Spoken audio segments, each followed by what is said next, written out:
庙会居士林林长吴文正20年前在七股区成立了国小学童课后义务辅导班，致力于帮助单亲家庭、隔代教养及清寒等弱势家庭的学童。多年来，造福数百位弱势学子，成为社会善行的良好典范。而庙会居士林的伟大事迹，也在2014年被拍成微电影《菩萨的孩子》，感动无数人。当时更被市府教育局列为善行教育的教案，引起社会许多共鸣。如今，《菩萨的孩子2》蜕变，也在近期正式开镜拍摄当中。请揭幕。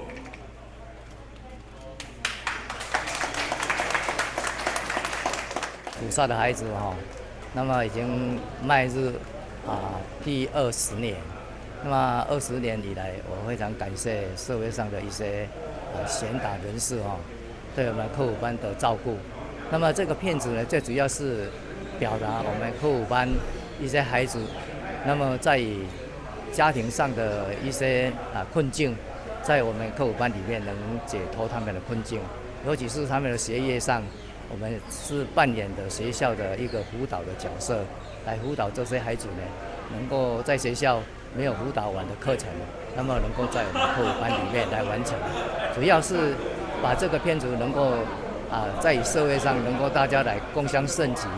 能够把爱心跟关怀孩子，尤其是单亲隔代特殊家庭的孩子，需要我们大家来一起照顾他，让他们有一个希望跟他们的未来。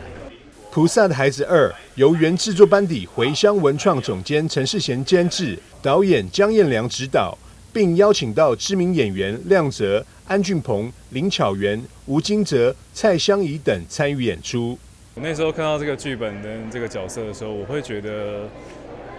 其实有很多小朋友是需要被帮助的，他们可能在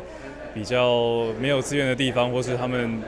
需要外界的人一些帮忙，然后我会觉得，做这件事情其实是很开心，也觉得很有意义。很开心能够参与这次的制作，然后也很喜欢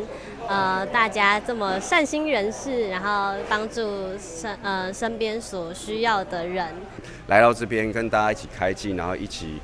分享这个菩萨的孩子2，然后也希望把这个善心、这个善举、这个好的影片传出去之后，让发扬整个社会有更多的，就像你刚刚讲的，有很多人需要被帮助。开拍这天，花东纵谷国家公园管理处副处长庄明豪也特别来到片场担任开镜嘉宾，也希望国人朋友一定要来看这部具有教育意义又精彩的微电影。今天非常开心来参加我们菩萨孩子第2集的开镜的仪式那我们地方的各界那包括我们的学术界跟我们地方的相关人士，大家都非常关心这个案子的一个推动那我们菩萨孩子由于第1集推出的时候，也受到各界的一个赞许而且我们第1集所呈现出来的每位的孩子呢，目前现在已经都成为社会上的一个精英还有整个社会力量的一个共襄盛举，让我们能够呈现社会一个美所以我们第2集期待的是一定会比第1集还更精彩制作团队表示，影片以真实感人的情节，试图唤起观众对教育议题的关注，同时也能更了解课辅班的意义与价值。庙会居士林林长吴文正也特别感谢剧组用心创作、企业的赞助，希望未来观众能感受影片中传递的温暖与力量，并将这份正能量传递给更多需要帮助的人。记者张硕维台南报道。